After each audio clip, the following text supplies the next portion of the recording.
Hello friends, आज इस video में हम डिटेल में बात करेंगे कि वेरिकोज वेन्स के लिए क्या बेस्ट ट्रीटमेंट ऑप्शंस अवेलेबल है हमारे पास आज के दिन। तो अगर हम बात करें वेरिकोज वेन्स के ट्रीटमेंट के बारे में, तो वेरिकोज वेन का ट्रीटमेंट जो मेनली वो डिपेंड करता है वेरिकोज वेन्स की स्टेजिंग के ऊपर। जैसे कि आपने हमारी पहले की वीडियोज़ में देखा है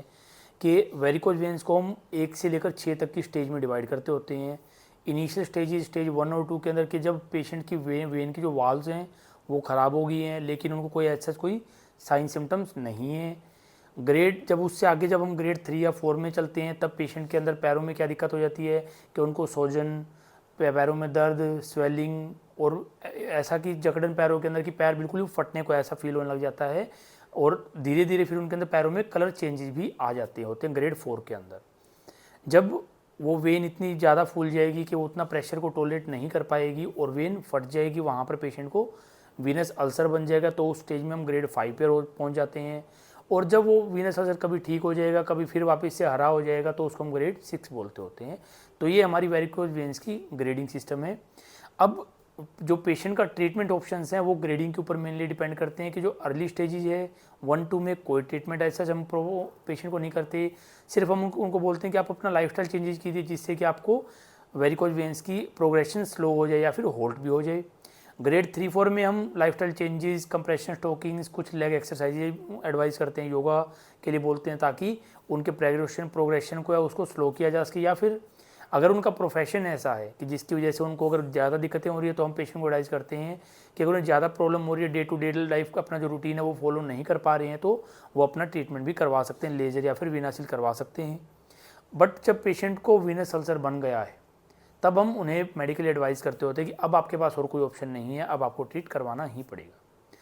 अब हम बात करते हैं कि बेस्ट ट्रीटमेंट ऑप्शंस क्या है वेरिकोज वेन्स के लिए। तो पहले के टाइम में सर्जन्स क्या करते थे कि जगह जब हमारे पैर में मल्टीपल कट्स लगाकर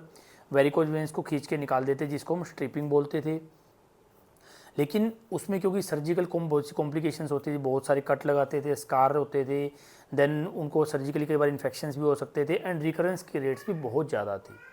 अब जो आज के टाइम में जो नई टेक्निक्स आ गई हैं, लेज़र या फिर वीनासील, उनके अंदर एक बहुत ही पतली सुई से हम तार की मदद से वेन के अंदर जाकर और वेन को हम ऊपर से लेकर नीचे तक जला देते हैं या बंद कर देते हैं, जिससे कि वेन बंद हो जाती, कोई कट नहीं लगते, कोई स्कार नहीं आता और कोई भी इन्फेक्शन या रिकरेंस के चांसेस भी बहुत काफ़ी हद तक कम है एज़ कम्पेयर टू स्ट्रिपिंग के सर्जरी के। लेकिन अब अगर हम बात करें कि लेज़र और वीनासील, इन दोनों में से क्या बेस्ट ऑप्शन है वेरिकोज वेन्स के लिए, तो इनके बारे में हम डिटेल में बात करें तो जो हमारा लेज़र ऑप्शंस है, लेज़र के अंदर सबसे पहली मेन चीज़ हमारी आती है कि पेशेंट की जो हमारी जो टॉर्चुअस वेन्स हैं, जो पेशेंट्स की जो वेन्स हो बहुत ही ज़्यादा घुमावदार है, उनके अंदर नसों के गुच्छे बने हुए होते हैं, तो उनके अंदर बहुत बार हम हमारा जो लेज़र फाइबर है उसको हम क्रॉस नहीं कर पाते हैं, उसको आगे नहीं लेकर जा पाते हैं, जो सबसे बड़ी हमारा एक चैलेंज होता है लेज़र करते टाइम पे।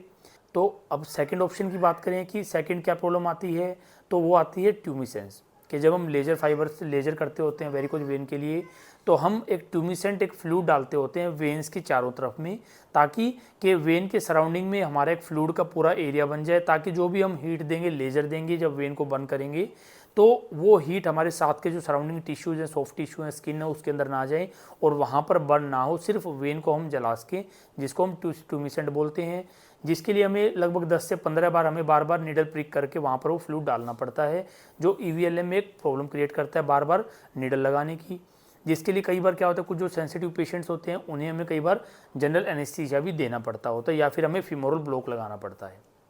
इसी कॉन्टिन्यूशन में अगर तीसरी चीज़ की बात करें तो एक पैरेस्थीसिया होता है। पैरेस्थीसिया क्या है कि कुछ पेशेंट्स में जब हम लेज़र करते हैं तो वहाँ पर नर्व इंजरी या नर्व डैमेज हो जाता है, जिसकी वजह से उन्हें पैरों के अंदर झंझनाहट या फिर कुछ कीड़ियाँ सी चलने की ऐसी कोई सेंसेशंस फील होने लग जाती हैं, या फिर कुछ पेशेंट को हमने ऐसा भी देखा कि उन्हें सूनापन महसूस होने लग जाता है पैर के एक हिस्से में, जो 3 से 6 महीने में धीरे धीरे जब नर्व रिकवर करती है तो वो धीरे धीरे रिकवर होता है, जो एक लेज़र की कॉम्प्लिकेशन कहें वो भी एक कुछ लोगों में हमने पेशेंट्स में देखी मिलती है। और चौथी चीज़ है कि पोस्ट ऑपरेटिव स्टोकिंग्स,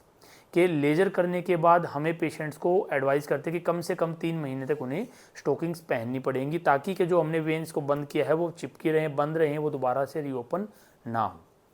जबकि अब अगर हम बात करते हैं वीनासील की, वीनासील में हम क्या करते हैं कि वही सेम कि एक नीडल की मदद से तार से हम वेन के अंदर जाते हैं और उसके अंदर हमारा पतला जो कैथेटर होता है वीनासील का उसको अंदर ले जाकर और हर 1 सेंटीमीटर पर एक एक ड्रॉप हम वीनासील उस स्पेशल ग्लू की बूंद डालते होते हैं, जिससे कि हम उसमें बाद में वेन को प्रेस करके चिपका देते हैं और वेन हमारी बंद हो जाती है। तो वीनासील में क्योंकि ना ही तो हमें ट्यूमिसेंट देने की नीड है कोई, ना ही हमें कभी कोई एनेस्थीसिया की नीड पड़ती है, ना ही कोई, क्योंकि हम वेन को कोई बंद तो कर नहीं रहे हैं तो उससे जो पैरेस्थीसिया के सिम्टम्स हैं वो भी कोई ऐसे नहीं होते हैं। और पोस्ट जो हम वीनासील जो हम स्टोकिंग्स है जो लेज़र में जो हम पेशेंट्स को एडवाइस करते हैं कि आपको स्टोकिंग्स पहननी पड़ेंगी पोस्ट लेज़र में, वो वीनासील में वो भी बहुत हद तक नीड नहीं पड़ती है। अगर या फिर ये कहूँ कि कुछ लोगों में जिनमें कि उनका प्रोफेशन ऐसा है जिनमें उन्हें खड़ा रहना होता है, तो हम एडवाइस करते हैं कि सिर्फ आप डे टाइम में या फिर कहें कि 5 से 6 घंटे आपको स्टोकिंग्स कुछ दिन पहन के काम चल जाता होता है। तो इस तरह से अगर हम दोनों को कंपेयर करें लेज़र और वीनासील को, तो अगर वैसे एफिकेसी की बात करें